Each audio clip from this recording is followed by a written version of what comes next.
Hopefully आपकी तैयारी अच्छी चल रही है। But with whom did you talk yesterday between 4 to 5 PM? अरे ये मैंने क्या कह दिया? इस तरह कहीं इंग्लिश बोली जाती है क्या? इस सेंटेंस में काफ़ी गलतियां हैं। Could you spot it? क्या गलतियां थी? सबसे पहली गलती थी कि डिड के साथ कभी फिर पास्ट टेंस नहीं यूज होगा। डिड टॉक्ड नहीं, डिड वेंट नहीं, डिड के साथ हमेशा प्रेजेंट टेंस होगा। Did go, did talk, did do, ये कहा जाता है। लेकिन ये गलतियां आप देखेंगे कि हर जगह बातचीत में या बोलचाल की भाषा में लोग गलती करते हैं, इवन इंग्लिश ऑनर्स के स्टूडेंट। दूसरी गलती इसमें क्या थी?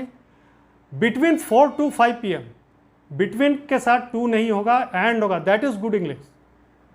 Between 4 and 5 PM, between you and me, between you to me नहीं होता है, बिटवीन 4 to 5 नहीं होता है। बिटवीन के साथ ऑलवेज एंड इज यूज। तो ये दो गलती इस सेंटेंस में थी। उसके बाद क्या होता है?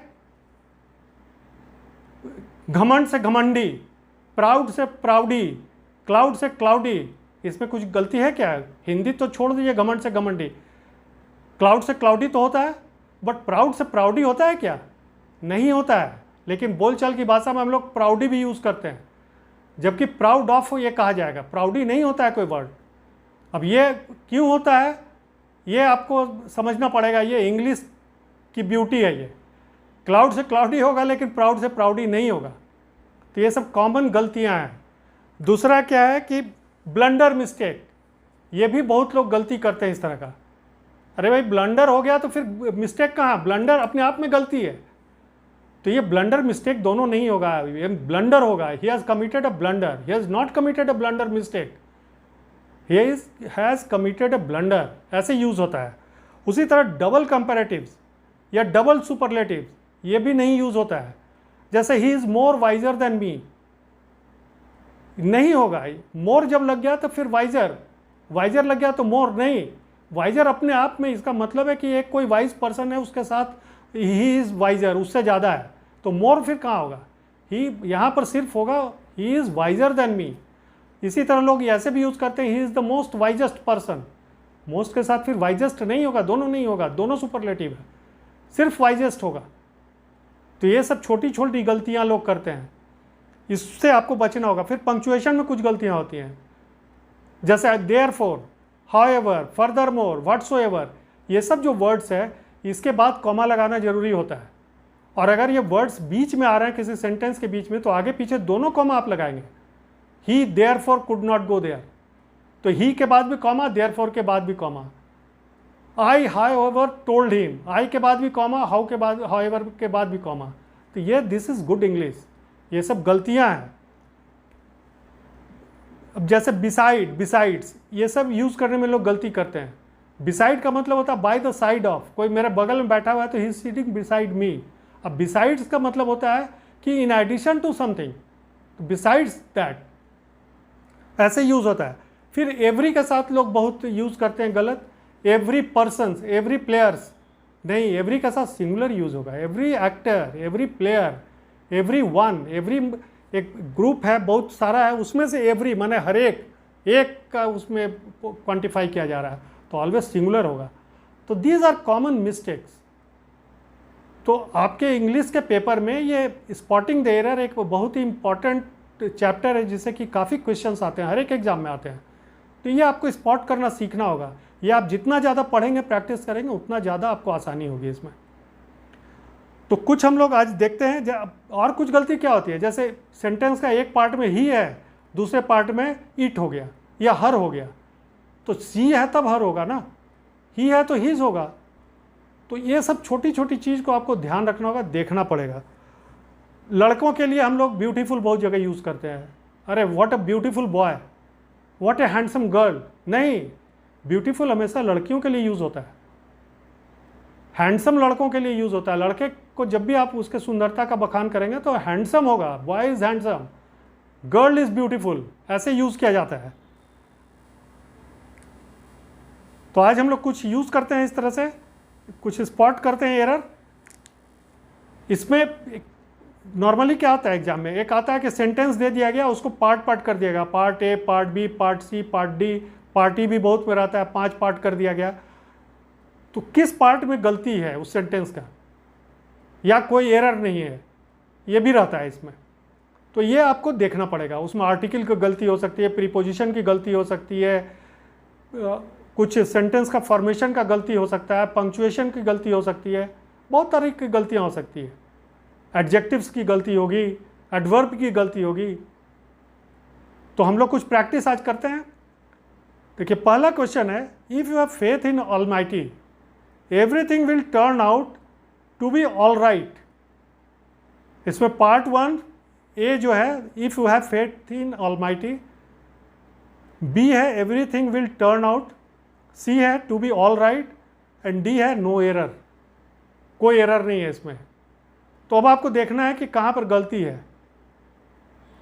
तो यहाँ पर गलती है फर्स्ट पार्ट में ऑप्शन ए, क्योंकि ऑलमाइटी के साथ पहले ऑलवेज आर्टिकल द लगेगा। द गॉड, द ऑलमाइटी, ये सब लगना जरूरी है इसमें। ये नाम नहीं है, एक संबोधन है,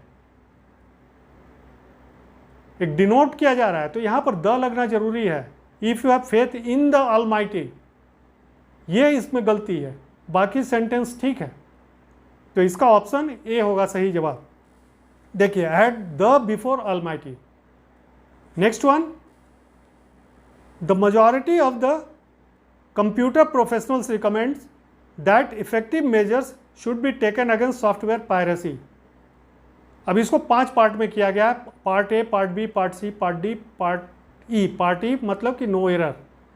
अब स्पॉट कीजिए। देखिए एरर फाइंडिंग में एक और भी इंपॉर्टेंट चीज़ है कि एक बार सेंटेंस को कंप्लीट फास्ट एकदम फ्लो में पढ़िए। जैसे the majority of the computer professionals recommends that effective measures should be taken against software piracy। तो अगर आपने बहुत पढ़ा है, बहुत प्रैक्टिस किया है, तो आपको तुरंत पता चल जाएगा कि गलती कहाँ पर है। वो फ्लो आपको टूट जाएगा सही सेंटेंस का, तुरंत पता चलेगा। यहाँ पर क्या है गलती, पार्ट ए में गलती है the majority of the, a majority होगा, द नहीं होगा यहाँ पर भी आर्टिकल की गलती है, द के जगह अ होगा। गुड इंग्लिश है, a majority of the computer professionals. तो इसका ऑप्शन ए सही जवाब होगा। देखिए the correct form is a majority of the. Next, the war of Mahabharata is the full length illustration of a righteous war, no error. इसमें भी 4 part किया हुआ है, part A, B, C and D. The war of Mahabharata is the full length illustration of a righteous war. इसमें क्या गलती है, इसमें एरर है महाभारत। इस तरह का जो महाभारत है, एपिक है, पोएम है, पोएट्रीज है, बुक्स है, ये सब के पहले द लगाना, आर्टिकल द लगता है, जरूरी है। द महाभारत होगा यहाँ पर, the war of the Mahabharata. तो that will be the correct answer. The war of the Mahabharata is the full length illustration of a righteous war.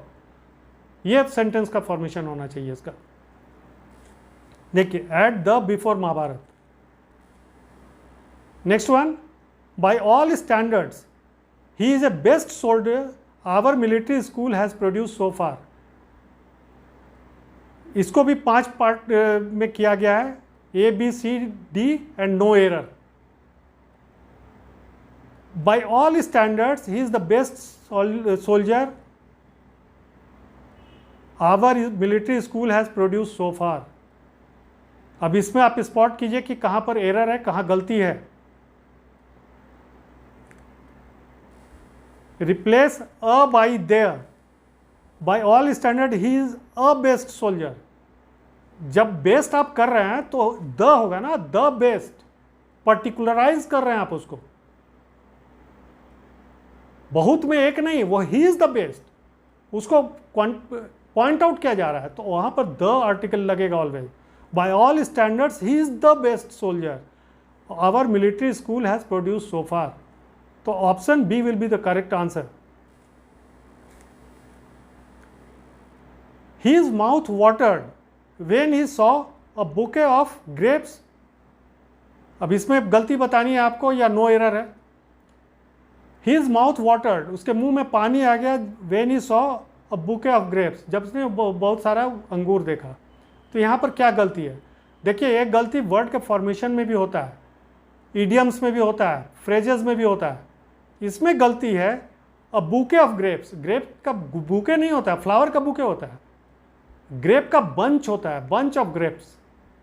तो इसका सही जवाब होगा option C, replace bouquet by bunch. I hope it is clear. The flock of lions roamed about fearlessly in the jungle. अब now you have to spot the error. Where lies the fault? Where is the error in this sentence? The flock of lions roamed about fearlessly in the jungle. Or there is no error? No, but there is an error here. The flock of lions नहीं होता है, herd of lions कहा जाता है। Flock पंछियों का इसको कहा जाता है फ्लॉक, या दूसरे जगह यूज होता है। लायंस का जब भी ग्रुप होगा तो that will be called herd of lions. तो its answer will be option A, replace flock by herd. Next question, there is no question of my failing in the examination.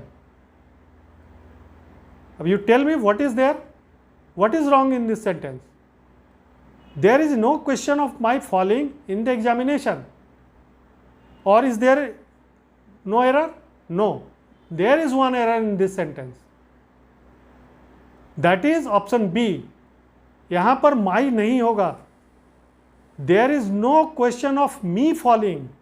It will be me falling in the examination. इस तरह के sentence में me ऐसे use किया जाता है, my नहीं। देखिए, replace me by me. Being a very hot day I remained indoors, no error. Now spot it, being a very hot day I remained indoors. इसका जवाब बताइए। इसमें होगा बीइंग के पहले इट लग जाएगा, it being a very hot day. Today हो सकता है इट इज टुडे, तो today being a very hot day, it being a hot day, being a hot day नहीं, it being a hot day, तब sentence वो पूरा हो रहा है। आई रिमेन्ड इंडोर्स, चूंकि आज गर्मी बहुत थी तो हम घर के अंदर ही रहे। It being a hot day, तो बीइंग के पहले इसमें इट लगेगा, it will be placed before being. Next one, my brother has ordered for a new book. Is there any error in this sentence or no error? There is one error here. My brother has ordered for a new book. Ordered for नहीं होगा, ordered a new book. For is not required here in this sentence. This is additional word which is not required here at all. Do you simply remove this one, for. Remove for, option C. Next one, I do not understand why he is so angry at me. अब इसमें आप देखिए, ये पहले हमने preposition के बारे में आपको बताया किस वर्ड के साथ कौन आता है। अब इसमें you will have to spot the error. Where lies it? I do not understand why he is so angry at me. Angry is always followed by with. Angry with होता है ये। Correct form is angry with. I do not understand why he is so angry with me होगा। Correct? Next one. The detective says that there is no chance for finding the person who wrote these letters. Is there any error or no error? Option E is there? No. There is one error in this sentence. You will have to spot it, you will have to find it. Let us practice. The detective says that there is no chance for finding the person who wrote these letters. इसका जवाब होगा for को of से replace कीजिए। There is, the detective says that there is no chance of, not for. There is no chance of finding the person. Chance के साथ यहाँ पर फॉर लगाने की जरूरत नहीं है, यहाँ पर ऑफ लगेगा, इसका कोई चांस नहीं है। There is no chance of finding that person who wrote this letters. ये गलती बहुत होती है, बहुत लोग करते हैं, चांस फॉर यूज़ कर दिया यहाँ पर इस तरह का, लेकिन नहीं होता, ये चांस ऑफ होगा। Next one, Rekha was trying for admission in the engineering college even though her parents wanted her to take up medicine. Rekha was trying for admission in the engineering college, आपकी गलती, एरर यहीं पर है। अगर आप इसको ध्यान से पढ़ेंगे तो गलती आपको यहीं पर मिल जाएगी। You will be able to find the error. Rekha was trying for admission in नहीं होगा, टू होगा। Rekha was trying for admission to the engineering college. Admission एक तरह से मूव करने का चीज है, टू, तो वो वहां पर इन नहीं होगा, स्टैटिक नहीं होगा, टू होगा। Replace in by two. Young children should not sit close to the TV set as it affects on their eyes. छोटे बच्चों को टीवी से बहुत नज़दीक सट के नहीं बैठना चाहिए क्योंकि ये उनके आँख को प्रभावित करते हैं। ये चूँकि इंग्लिश क्लास है, लेकिन हिंदी बोलने की ज़रूरत नहीं है, लेकिन आपके क्लैरिटी के लिए हम बता रहे हैं। Young children should not sit close to the TV set as it affects on their eyes. You find it, where lies the error? यहाँ पर on नहीं होगा, remove on। इफेक्ट करता है उनके आँख को, on तो उसमें इफेक्ट के साथ वहाँ पर जरूरत नहीं है। It affects their eyes only, effect on eyes नहीं, effect on ear, effect on me, it affected me, affected on me नहीं। और देखिए एफेक्ट और इफेक्ट में भी एक अंतर समझिए। एफेक्ट एक प्रभाव होता है, इफेक्ट परिणाम होता है हिंदी में, इसको समझिए आप। एफेक्ट प्रभाव में हम लोग यूज़ करते हैं, व्हाट इज़ द एफेक्ट, और अगर उसी में परिणाम हम निकालना चाह रहे हैं तो what is the effect of this action. तो एफेक्ट और इफेक्ट में ये अंतर भी समझिए। Next question, several prominent figures involved in the scandal are required to appear to the investigation committee. There is some scandal and some people have been called for appearing in the investigation. अब उसके लिए sentence बनाया गया। You will have to find the error, where lies it. Several prominent figures involved in the scandal are required to appear to the investigation committee. Appear before होता है, appear to नहीं होता है। एपियर टू नहीं, appear before होगा, appear before. तो option C is correct, appear before. This to is to be replaced by before. Is it correct? ये छोटी छोटी देखिए प्रीपोजिशन की गलती होगी कहीं पर, कहीं हमने बताया एडजेक्टिव्स की होगी, कहीं आर्टिकल की होगी, ऐसे ही गलतियां होती हैं। कहीं सुपरलेटिव्स का गलत यूज होगा, कहीं पर वर्ब का टेंस उलट जाएगा, कहीं ही से हर हो जाएगा। तो you have to be cautious. The director prefers your plan than that given by the other members of the committee. अब इसको आप फास्ट पढ़िए, you read it fast, you will be able to spot it. The director prefers your plan than that given by the other members of the committee.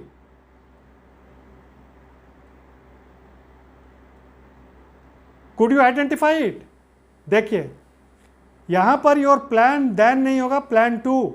The director prefers your plan to that given by the other members of the committee. Prefers के बाद to होता है, prefers to, prefer then नहीं। ये prefer के साथ यहाँ जुड़ रहा है तो ये टू हो जाएगा। तो ऑप्शन बी इज करेक्ट।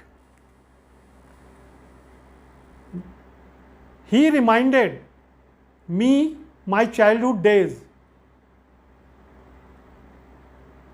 बहुत छोटा सेंटेंस है, लेकिन क्या आप इसका एरर पकड़ पा रहे हैं? इसमें कहाँ पे गलती है?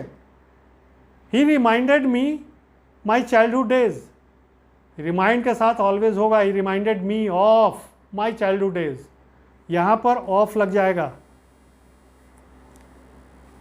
देखिए reminded me of, this is the correct form. जब भी रिमाइंड की बात हो ना तो उसके साथ ऑफ लगाइए, he reminded me of that. You can not prevent me to go there, ये तो ऑब्वियस है, ये बहुत सिंपल सेंटेंस है, इसको अगर आप पढ़ेंगे तो समझ जाएंगे कहाँ पर गलती है। You can not prevent me from going there, from going there, this is very simple sentence. Next one, the reason for this failure is because he did not work hard, उसके फेल करने का कारण था कि वो मेहनत नहीं किया। I am not required to speak in English because this is English class, लेकिन आपके कन्वीनियंस के लिए मैं बीच बीच में बता रहा हूँ। The reason for his failure is because he did not work hard, इसमें कहाँ पर गलती है? सिंपली स्पॉट इट, और is there any no error? No, there is one error at least. Failure is that he did not work hard, because के जगह पर that आ जाएगा। His friends, the reason his failure is because failure that, reason that, region के साथ यहाँ पर that हो जाएगा, ये region के साथ related है। तो इस तरह का जब भी सेंटेंस रहे तो वहाँ पर that लाइए, because की जरूरत नहीं है यहाँ पर। Next one, sooner than he had arrived, his friends arranged a reception in his honor, the best hotel in the town. As I told you earlier, इस तरह का जब सेंटेंस रहे तो आप ट्राई कीजिए उसको एक फ्लो में पढ़ने का, you will be able to spot it. Sooner than he had arrived, his friends arranged a reception in his honour in the best hotel in the town. Could you find where is the error? ये first part में ही error है, sooner than he arrived नहीं होगा, as soon as he arrived, as soon as he arrived, बाकी sentence में कहीं गलती नहीं है, वो फर्स्ट पार्ट में as soon as he arrived, इसको इस तरह से मॉडिफाई करना होगा सेंटेंस को। और इसका दूसरा तरह से भी एक यूज होता है, no sooner than he arrived, लेकिन यहाँ पर उसका इंटेंशन ये नहीं है, तो as soon as he arrived हो जाएगा ये। Next one, the chief idea of very common type of traveller is to see as many objects of interest as possibly could. Are you able to identify where lies the error, or is there any no error? No, there is one error. You go through in a flow. The chief idea of a very common type of traveler is to see as many objects of interest as you could possibly could. Could नहीं होगा यहाँ पर, possibly can होगा last में, can से ये sentence and करेगा। क्योंकि ये आप टेंस पकड़िए, कहाँ पर टेंस चल रहा है, ये प्रेजेंट में चल रहा है, कुड नहीं करना होगा यहाँ पर, can, replace could by can. And there is another question, I am sure that neither the house nor its contents is for sale. अब now you will have to spot the error, I am not going to answer it, हम इसका जवाब next class में बताएंगे, आप comments में लिख के बताएं कि इसमें कहाँ पर एरर है। Is it option A I am sure that में, या option B neither the house nor its, और option C contents is for sale, और no error option E. You will have to tell the answer in comment box. Thank you, that's all.